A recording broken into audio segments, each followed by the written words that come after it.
आज आपकी मुलाकात काशिफ महमूद से करवाने जा रही हूँ, जो कि वासिफ अली वासिफ के साहबजादे हैं। जितनी भी उन्होंने पोइट्री की बड़ी बामकसद किस्म की है। वो अक्सर कहा करते थे कि पाकिस्तान नूर है और नूर को जवाल नहीं। मेरी तो हर वक्त बातों में, यादों में वासिफ की बातें ही रहती हैं। जैसा सलूक या जैसी मोहब्बत उन्होंने मेरे साथ की है, मैं अपने बच्चों के साथ भी कर सकूं। जी, घर में और बाहर उनका एक जैसे ही रहन सहन होता था, लेकिन एक ख़ास बात जो हुआ करती थी कि वो हर इंसान को उसके लेवल पे जाके बात समझाते थे। आप कहा करते थे कि बड़ी मंजिलों के मुसाफिर छोटे झगड़े में नहीं पड़ते। तो बात दरगुजर करना सिखाया आपने, माफ़ करना सिखाया, लोगों को गुंजाइश देना सिखाया। आपके विसाल के बाद यकीन करें कि जितने भी मुझे लोग मिले हैं ना, सब ने ये कहा है कि वह सबसे ज़्यादा प्यार मुझे किया करते थे। बल्कि हमारे कई तो ऐसे दोस्त कहते हैं कि हमें पैदाइश तो हमारे माँ बाप ने की है, लेकिन हमारी परवरिश वासिफ साहब ने की। जैसे अल्लाह ताला ने मेरे वालिद मुझे अता किए हैं, अल्लाह ताला हर बेटों को, हर बेटियों को ऐसे वालिद अता करे। अस्सलाम वालेकुम नाज़रीन, आपकी मेज़बान तैयबा अवान और आप देख रहे हैं डेली धरती। नाज़रीन, आज आपकी मुलाकात काशिफ महमूद से करवाने जा रही हूँ, जो कि वासिफ अली वासिफ के साहबजादे हैं। नाज़रीन, आप वासिफ अली वासिफ को तो जानते होंगे, किसी तारुफ के मोहताज नहीं। आज भी उनका जिक्र हर तरह की शेर व शायरी में होता है। डिफरेंट किताबें हैं जिनमें उनका जिक्र किया गया है। पूरी दुनिया जो है वासिफ अली वासिफ को किस नाम से जानते हैं, ये भी आप लोग जानते हैं। एक सूफ़ी बुजुर्ग हैं जिन्होंने हमारे पाकिस्तान के बारे में बहुत ज़्यादा शेर और शायरी लिखी। तो वासिफ अली वासिफ की वो पोइट्री जो उन्होंने पाकिस्तान के लिए लिखी थी, जब उसको नुकसान पहुंचाया गया तो साहबजादा काशिफ अली को कितनी तकलीफ हुई, ये सारी बातें हमारे आज के प्रोग्राम का हिस्सा होंगी। वासिफ अली वासिफ किस तरह अपनी ज़िंदगी बसर करते थे अपने बच्चों के साथ और किस तरह की वो अपनी ज़िंदगी यहाँ गुजार रहे थे। आपकी मुलाकात करवाते हैं साहबजादा काशिफ महमूद से। अस्सलाम वालेकुम। जी वालेकुम अस्सलाम। सर, कैसे हैं आप? अल्हम्दुलिल्लाह जी, ठीक ठीक। सर, मुझे तो पहले ये बताइएगा, वासिफ अली वासिफ की मैं खुद बहुत बड़ी फ़ैन हूँ, मैं उनकी पोइट्री बहुत ज़्यादा सुनती हूँ, हमने काफ़ी बार देखा है। मुझे ये बताइएगा कितना अरसा उन्होंने जो है पोइट्री की? पोइट्री का उनका बहुत ज़्यादा अरसा नहीं रहा, लेकिन जितनी भी उन्होंने पोइट्री की बड़ी बामकसद किस्म की है। उनकी उर्दू में 2 शायरी की कुतुब हैं, शब चिराग और शबराज। तो उनकी शायरी का जो माखज़ रहा है वो रहा है कि सरकार दो आलम सल्लल्लाहु अलैहि वसल्लम की मिदत और औलिया अल्लाह की खिदमत में मनकबत और पाकिस्तान से मोहब्बत का जो अंसर वासिफ साहब ने पेश किया है, वो तो बहुत ही कमाल का रहा है। और वो अक्सर कहा करते थे कि पाकिस्तान नूर है और नूर को जवाल नहीं। तो वो पाकिस्तान को ईमान का हिस्सा समझा करते थे। लेकिन अभी पिछले दिनों पाकिस्तान नूर है और नूर जवाल नहीं, जब इस बोर्ड को जब नुकसान पहुंचाया गया, क्या ये हमने कभी सोचा था? देखिए, ये पाकिस्तान का नुकसान तो यूँ समझें कि जिस दिन से बना उस दिन से कोई ना कोई कर रहा है।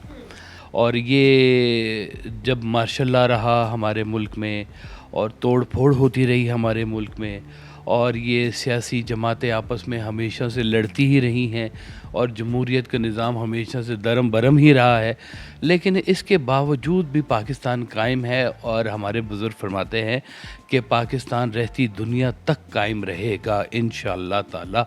वासिफ अली वासिफ को इस दुनिया से रुखसत हुए कितना अरसा गुजर? करीबन 30 साल हो गए जी। जी हाँ जी। 30 साल में कोई उनका यादगार वाक़या जो आपके साथ आपको आज भी याद हो और आप सोचें और चेहरे पे हल्की सी मुस्कुराहट आ जाती हो कि अपने वालिद साहब को जब सोचते हैं, क्या बात जो है उनकी ज़्यादा आपके माइंड में एट अ टाइम रहती? वासिफ साहब की टाइम तो मेरा उनका तकरीबन 22 साल का अर्सा गुजरा जी, लेकिन मेरा हर वक्त टाइम उनके साथ ही गुजर रहा है। तो अभी भी आपसे बैठ के वासिफ साहब का ही जिक्र कर रहे हैं, तो मेरी तो हर वक्त बातों में, यादों में वासिफ साहब की बातें ही रहती हैं। मैं कोशिश करता हूँ कि जैसा सलूक या जैसी मोहब्बत उन्होंने मेरे साथ की है, मैं अपने बच्चों के साथ भी कर सकूं।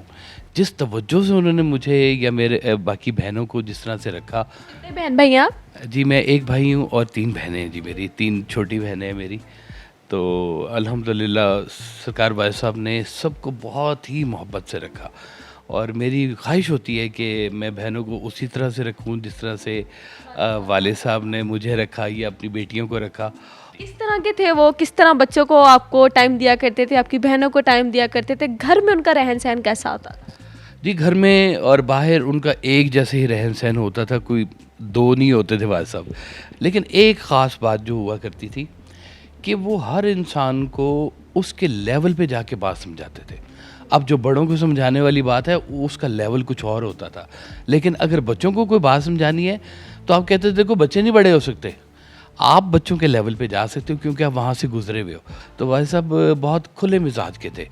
तो कौन सी बातें वो आपको समझाया करते थे जो आज भी आपको याद हो, तो आप कहते हो शुक्र अल्हम्दुलिल्लाह हमारे वालिद साहब ने हमें ये बात समझाई थी और आज हमारे मुस्तकबिल में काम आ रही है। आगे से आप अपने बच्चों को भी वही बात समझाते हैं? जी, जो बातें उन्होंने हमें समझाई ना जी, एक तो आप कहा करते थे कि बड़ी मंजिलों के मुसाफिर छोटे झगड़े में नहीं पड़ते। तो बात दरगुजर करना सिखाया आपने, माफ़ करना सिखाया, लोगों को गुंजाइश देना सिखाया, और किस तरह से आप अपना आराम सुकून जो है वो बिल्कुल ख़त्म करके लोगों की खिदमत के लिए काम किया करते थे। और जितनी थोड़ी सी नींद आप लिया करते थे वो मेहनत हमें नज़र आती है और हम देखते हैं कि काश हम भी ये वाली मेहनत जो है वो कर सके। तो वह साहब ने हमेशा जो अपने इर्द गिर्द के जितने भी लोग रहे हैं ना, उन सबको आप कहा करते थे कि ये जो है ना ये मेरे बहुत करीब है। और आपके विसाल के बाद यकीन करें कि जितने भी मुझे लोग मिले हैं ना, सब ने ये कहा है कि वह सब सबसे ज़्यादा प्यार मुझे किया करते थे। बल्कि हमारे कई तो ऐसे दोस्त कहते हैं कि हमें पाला तो हमें पैदाइश तो हमारे माँ बाप ने की है, लेकिन हमारी परवरिश वासिफ साहब ने की है। वासिफ साहब के गुजर जाने के बाद कौन से ऐसे काम हैं जो अभी भी वासिफ साहब के याद में किए जाते हैं, उनकी राह में किए जाते हैं, ताकि उनका नाम जो है इस दुनिया से ख़त्म ना हो? नहीं, अल्हम्दुलिल्लाह जी, जहाँ पर एक दफ़ा अल्लाह का कहना चाहिए कि मेहरबानी हुई, वो रहमत हुई है, वो फिर नाम भी रह जाती है, वो जगह भी रह जाती है। तो आपने तो अपनी सारी ज़िंदगी अल्लाह अल्लाह के हबीब के हवाले से गुजारी है, तो आज भी लोग जो है ना उनका नाम लेते ही हैं। जैसे अल्लाह कहता है ना कि तुम मेरा नाम लोगे तो मैं तुम्हारा नाम लूँगा। तो भाई साहब ने पूरी ज़िंदगी अल्लाह का नाम नहीं छोड़ा, अल्लाह के हबीब का नाम नहीं छोड़ा।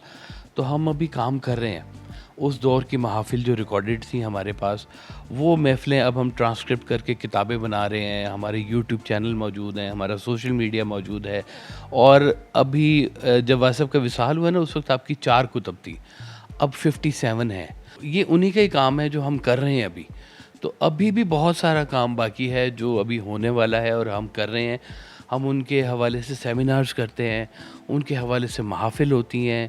सिर्फ पाकिस्तान इंडिया में नहीं, पूरी दुनिया से लोग रब्ता करते हैं जो वहाँ पर बैठे हैं, मेक्सिको बैठे हैं, जर्मनी बैठे हैं, कहाँ बैठे हैं, किस खित्ते में। कई ऐसे आइलैंड है जहाँ पे जहाज़ भी नहीं जाता, वहाँ पे भी लोग बैठ के भाई साहब का तज़किरा कर रहे हैं।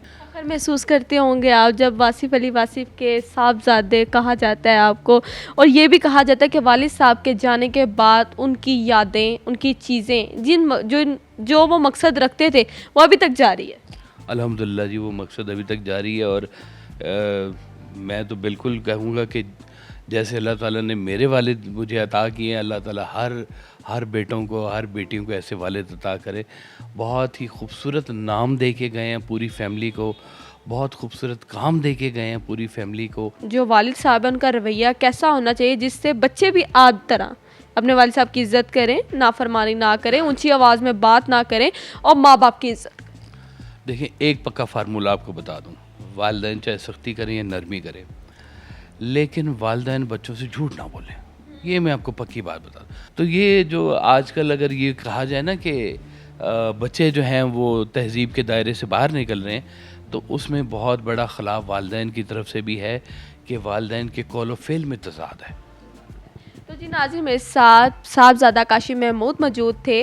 वासिफ अली वासिफ का घर में रवैया कैसा था, किस तरह बच्चों की परवरिश की, और आज उनके दुनिया से गुजर जाने के बाद कौन कौन से काम हैं जो अभी तक सरअंजाम दिए जा रहे हैं ताकि उनका नाम जो है वो ना रुके। तो नाज़रीन, मेरा वालिदैन के लिए ख़ास पैगाम है कि अपने बच्चों के साथ एक अच्छी बॉन्डिंग बनाएं ताकि आपके बच्चे जो हैं आपके हाथ में रहें, नाफरमान ना हो, आपका कहना माने। अगर इसी के साथ आपको मेरा आज का प्रोग्राम अच्छा लगे तो कमेंट सेक्शन में ज़रूर बताइएगा। इसी के साथ अपनी मेज़बान तैयबा अवान को दें इजाज़त। मिलते हैं अगले प्रोग्राम में, तब तक के लिए अल्लाह हाफ़िज़।